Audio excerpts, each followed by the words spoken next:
Start by taking refuge.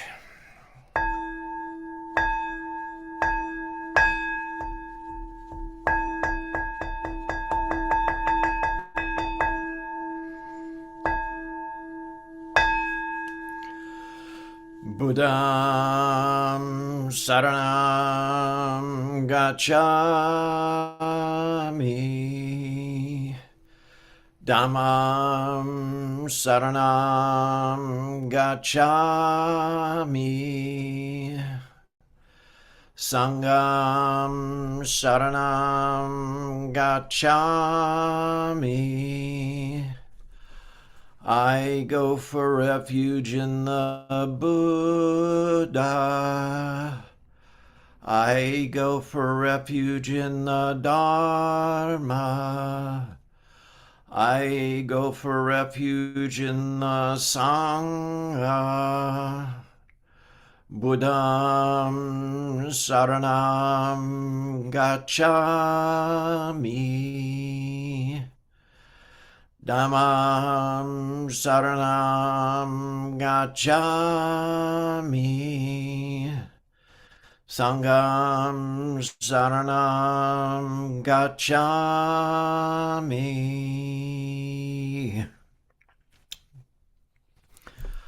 All right, so as usual, we will start with our 15 minutes of seated meditation.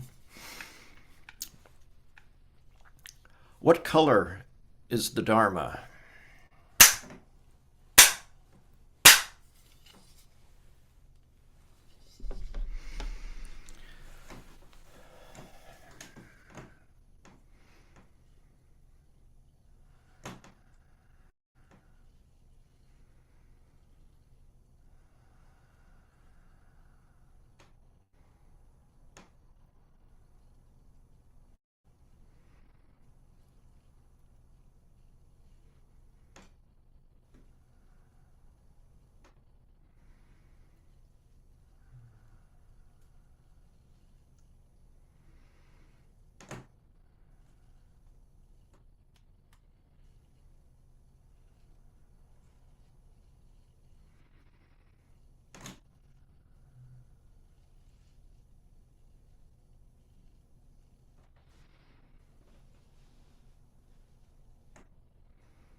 Chant the Gatha on opening the sutras.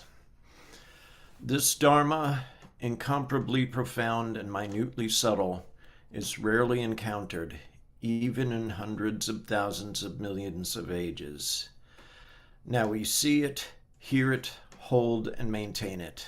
May we completely realize the true mind of all Buddhas.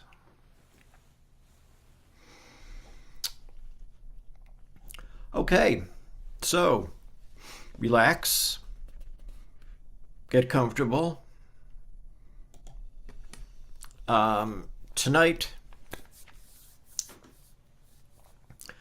I want to talk a little bit about some instructions on meditation, some meditation instructions,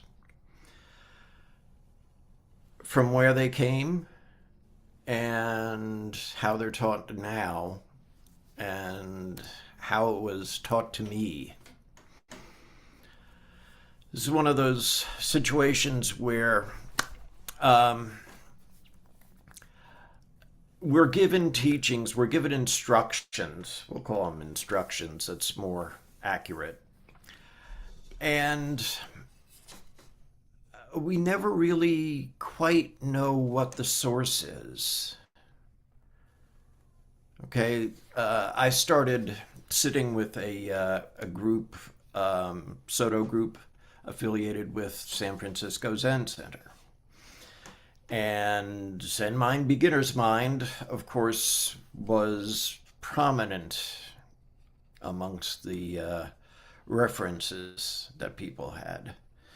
And, you know, of course, Zen Mind, Beginner's Mind is, should be, if it isn't, on the menu for all Western Zen practitioners, because it does really give a good start of how to maintain your mind. But it was like, okay, you got your posture, you got your breathing, you breathe from the diaphragm or the chi or fu or hara, whatever it might be, that's spot 2 inches below your navel, depending on how tall you are, I suppose. And you know, darkened room, you know, in their case, it was, you know, sitting facing a wall. And that was basically it. And you know, you would see that right out of Zen Mind, Beginner's Mind. And I don't know how many of us ever gave any thought as to whence it came. I kind of always assumed that Suzuki Roshi didn't just invent it, but I really didn't know where it came from. You know, historically, that group tended to skip from Suzuki Roshi directly to Dogen, and then a whole large gap on either side of Dogen. So all these instructions have been around for a while, but as to who actually came up with the original idea, it never really came up. And honestly, it's not all that important, but it is sort of interesting. As it turns out, there's a book called The Spirit of Zen, and it's a recent, like 2018 copyright, and it has a lot to do with the manuscripts that were unearthed from the Dunhuang caves, where these scrolls had been sealed for 1,000+ years.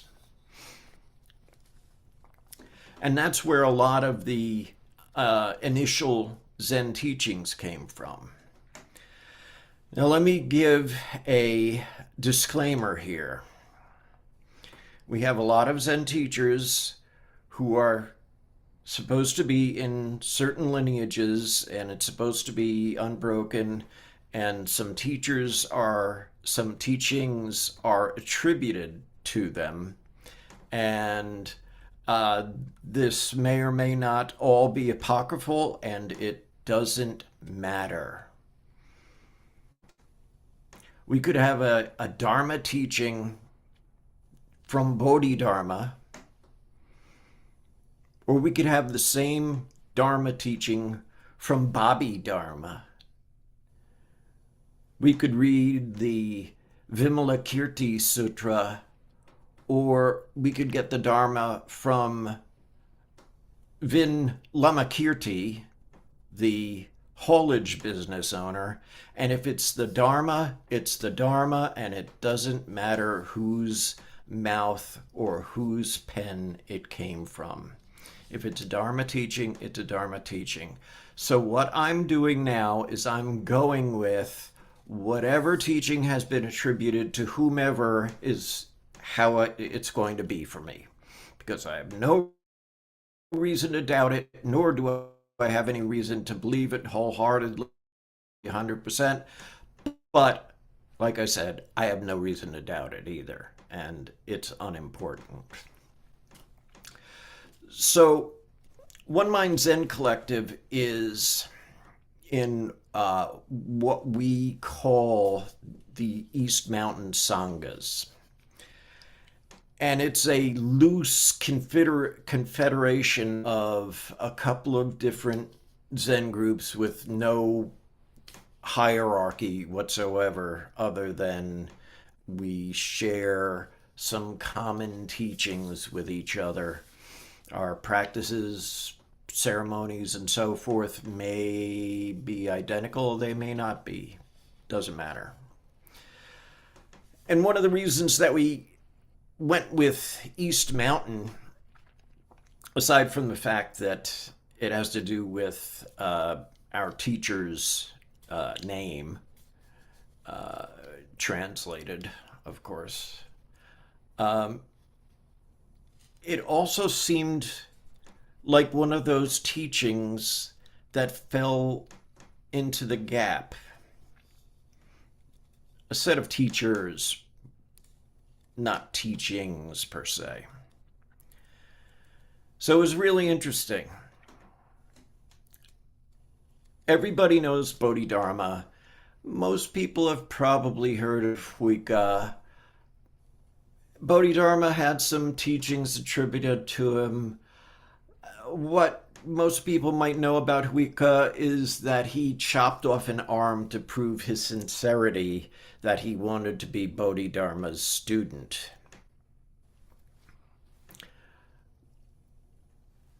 We know of Sengsan, the third patriarch, mostly through the Xinjin Ming, which is, as far as I'm concerned, one of the ultimate collections of teachings in a single document.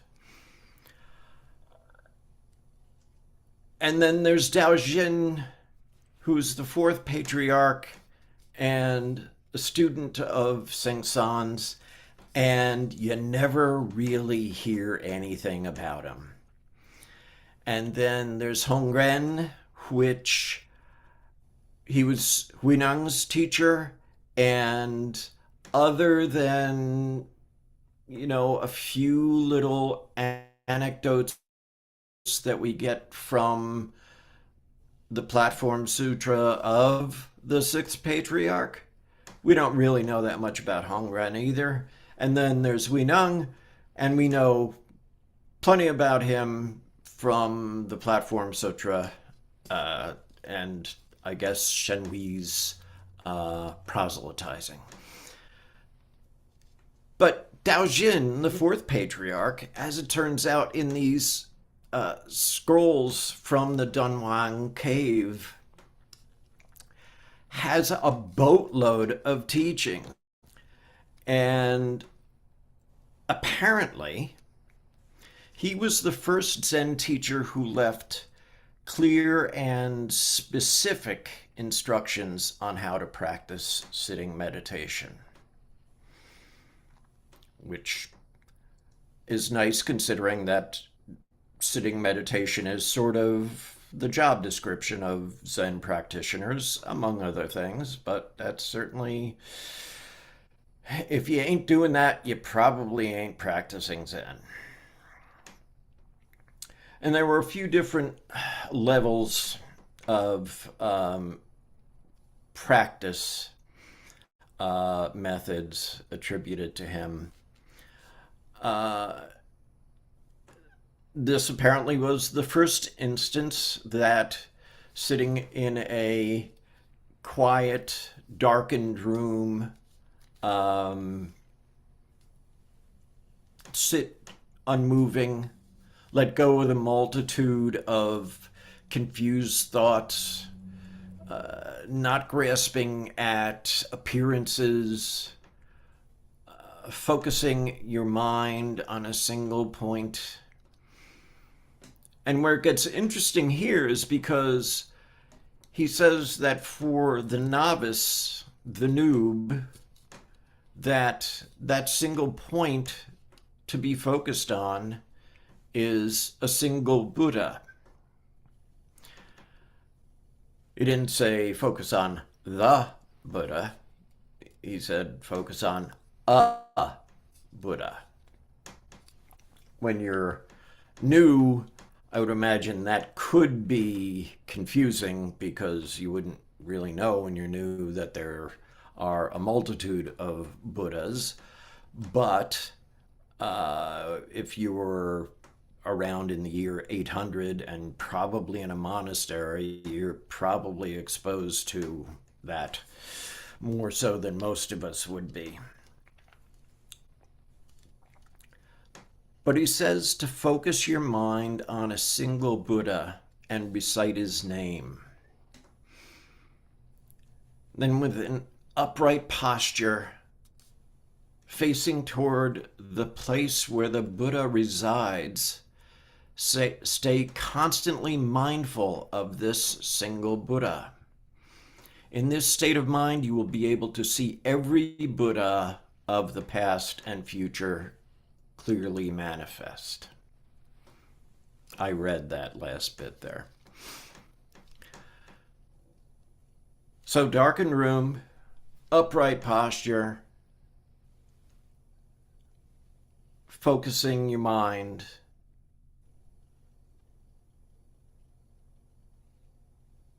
on a single Buddha. That's where it gets interesting. And I say it's interesting because at some point early in my practice, somebody suggested that I do that. Not necessarily, chant his name per se, but somebody said at some point or another, think of the Buddha. Which, okay, I was new, I wasn't going to quibble with it. And as it stands now, lo, these many years later, quite often when I'm sitting, I may still chant Namu Amida Bul. I take refuge in a Amida Buddha. It's got 6 syllables, and I pace it on inhales and exhales, 1 syllable per inhale, 1 syllable per outhale. And it's fine. When I was originally taught, it was count the breaths. Okay, count 1, inhale, 2, exhale, so on and so forth. Get up to 10, and then start over again. And the idea was that you would be mindful of when you hit 15, not be judgmental about it, and just start over at that point, which is also a valuable teaching. Mindfulness of the Buddha visualizing and reciting his name leads to a state of non-dual awareness. So even from the get-go, from the standpoint of the novice, this concentration on the Buddha, being mindful of the Buddha, even visualizing the Buddha and reciting his name, chanting his name, is going to lead to a state of non-dual awareness. And I think the key word in there may be awareness.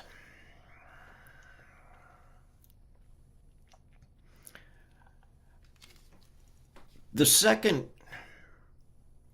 method for meditation that Daojin had is simply becoming aware of and reading into the mind's nature.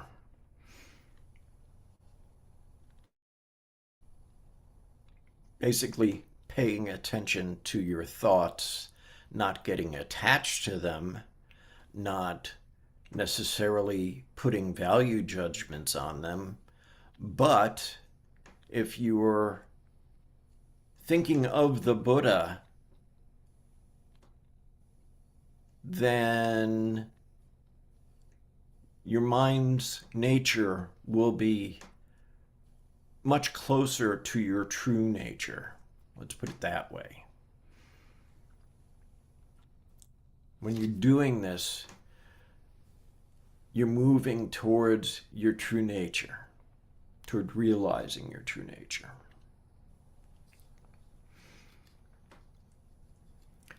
Third practice in Daojin's teachings is analyzing physical forms, particularly your own body,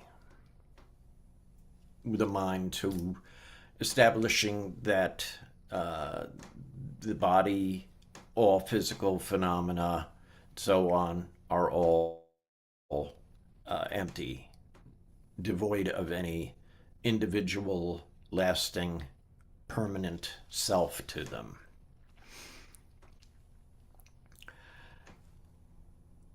From my end of things, I was told that, you should pay attention to your posture, right? Pay attention to your mudra. Fingers or thumbs just barely touching, close enough so that a slice of paper could pass through them. Does paper come in slices? Probably a sheet of paper.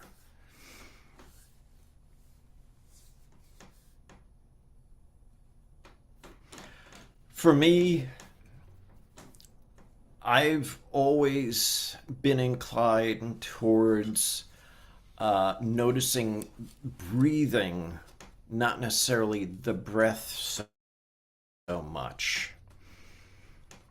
I remember once, like it was a fairly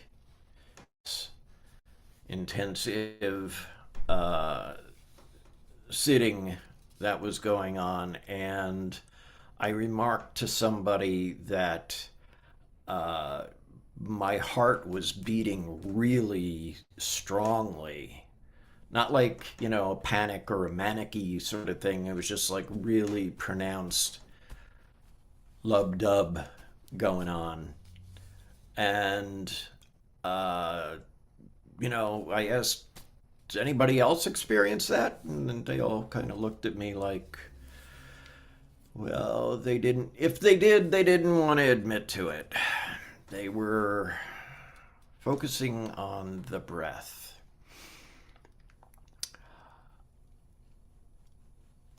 So, focusing on a single point, calming the mind, becoming at ease, realizing the emptiness of all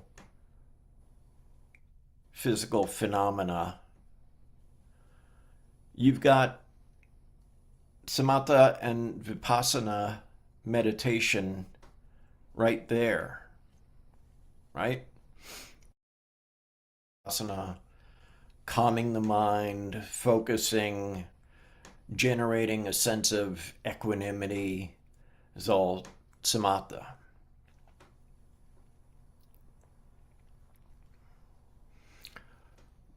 When you are at the beginning of sitting meditation practice, stay in a quiet place and closely observe your own body and mind. And Daojin says, the above are the skillful means for novices. I would like to think that we're not so full of ourselves to consider ourselves beyond being novices.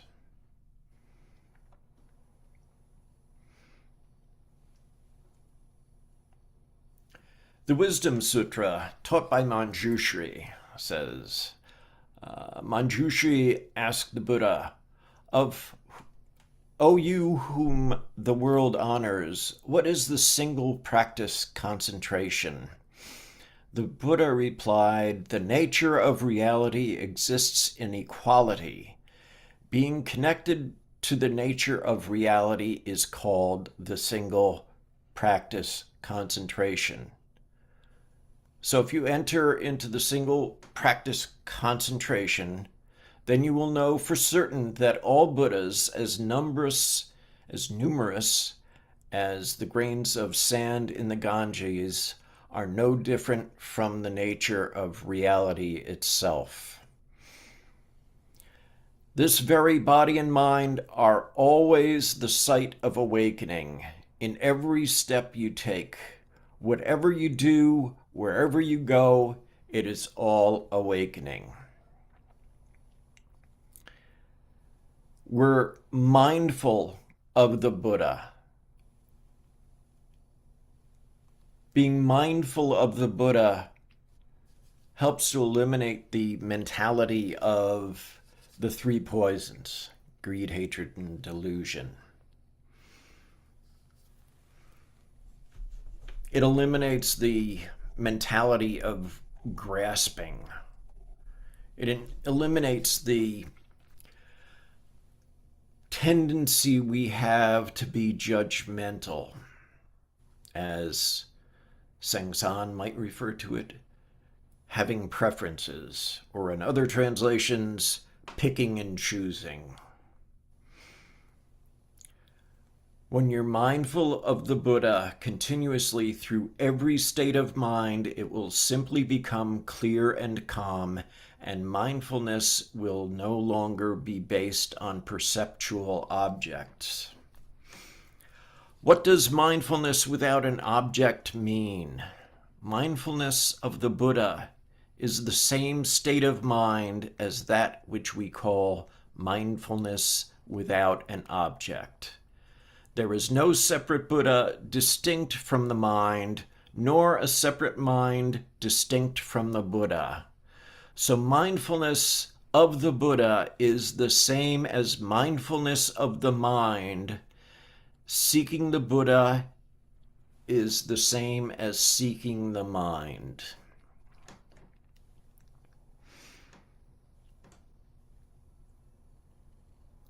When our single point of meditation is the Buddha and the Dharma, the Buddha and his teachings,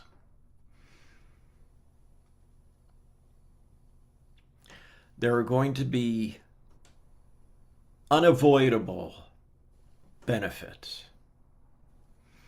And I'm not one to say that sitting in meditation is like a guarantee for anything. We sit with no gaining notion is, I believe, one of Dogen's statements.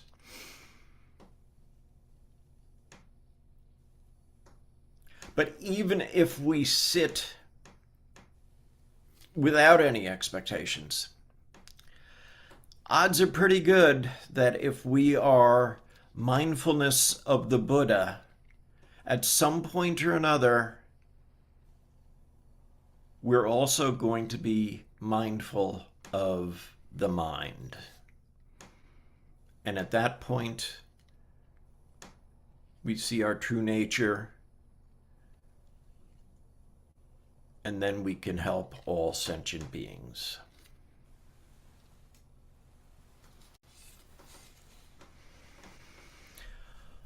Okay, so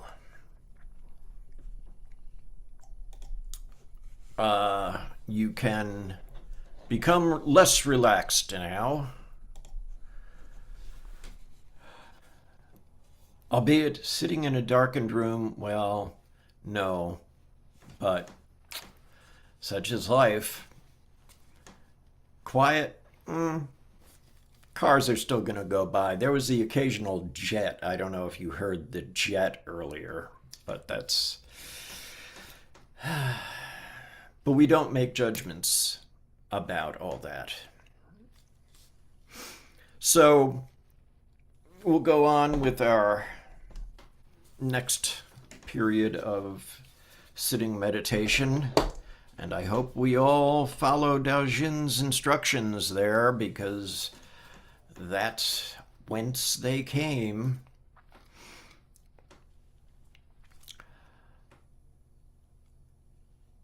How many steps are there on the Dharma path?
right. Time to chant the Heart Sutra.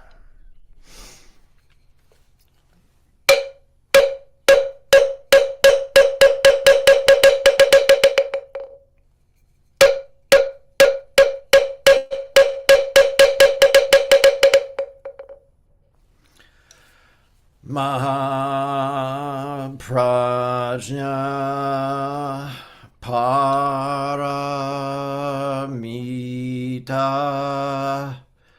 Hridaya Sutra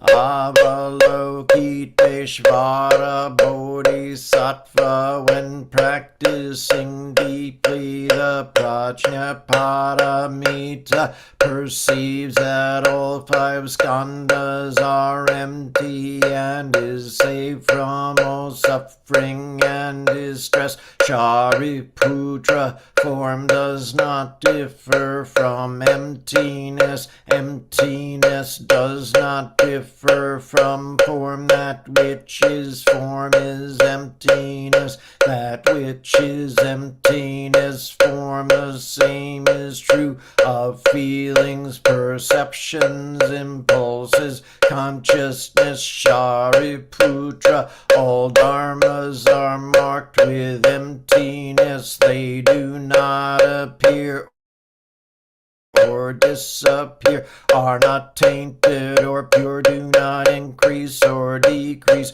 Therefore in emptiness, no form, no feelings, perceptions, impulses, consciousness, no eyes, no ears, no nose, no tongue, no body, no mind, no color, no sound, no smell, no taste, no touch, no object of mind, no realm of eyes, and so forth, until no realm of mind consciousness, no ignorance, and also no extinction of it, and so forth, until no old age and death, and also no extinction of them, no suffering, no origination, no stopping, no path, no cognition, also no attainment, with nothing to attain. The Bodhisattva depends on Prajna Paramita,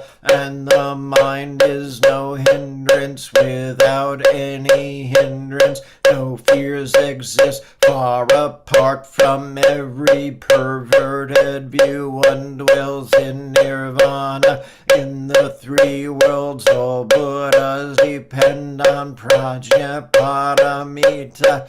Attain Anuttara Samyak Sambodhi. Therefore know that Prajna Paramita is the great transcendent mantra, is the great bright mantra, is the utmost mantra, is the supreme mantra, which is able to relieve all suffering and is true, not false. So proclaim the Prajna Paramita mantra, proclaim the mantra which says Gate Gate Paragate Parasangate Bodhisvaha Gate Gate Gate Parasamgate Bodhisvaha Gate Gate Paragate Parasamgate Bodhisvaha.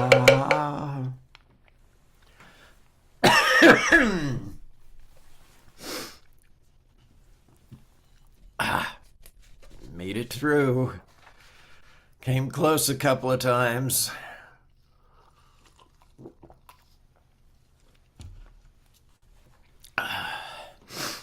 Let's do our personal dedications of merit.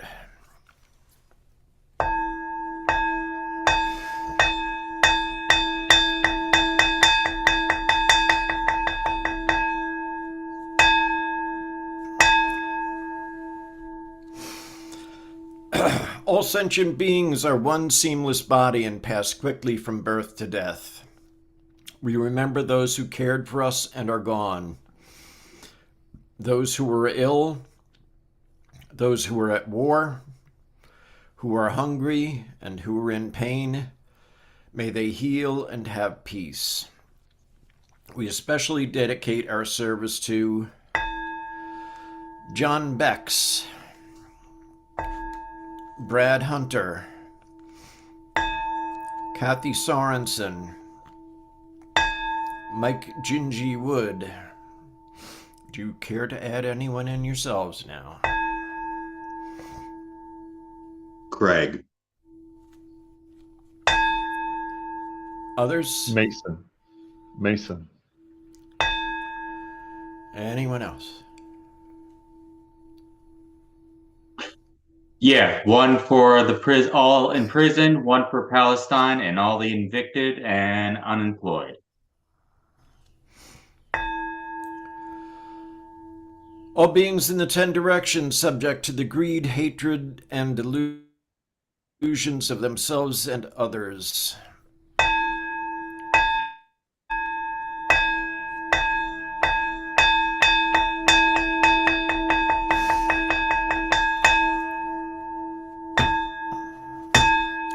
All Buddhas throughout space and time, all honored ones, Bodhisattva, Mahasattvas, wisdom beyond wisdom, Maha Prajna Paramita.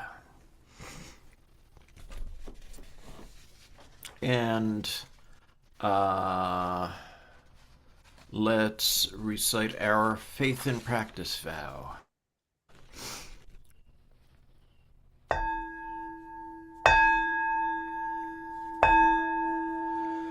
I will never retreat and will be firm in my mind in this correct Dharma.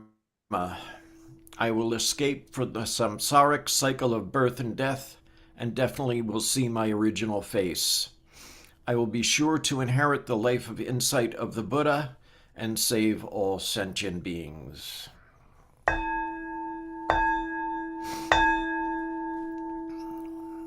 Brother Hangdall? The spiritual source shines clear in the light. The branching streams flow on in the dark. Infinite realms of light and dark convey the Buddha mind. Birds and trees and stars and we ourselves come forth in perfect harmony. We practice and recite this for all beings in grateful thanks to our many guides along the way.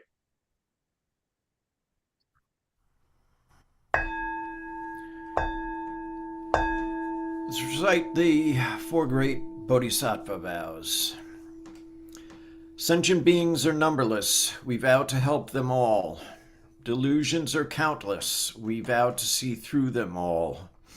Opportunities to awaken are infinite. We vow to embrace them all. The Buddha way is endless. We vow to embody it.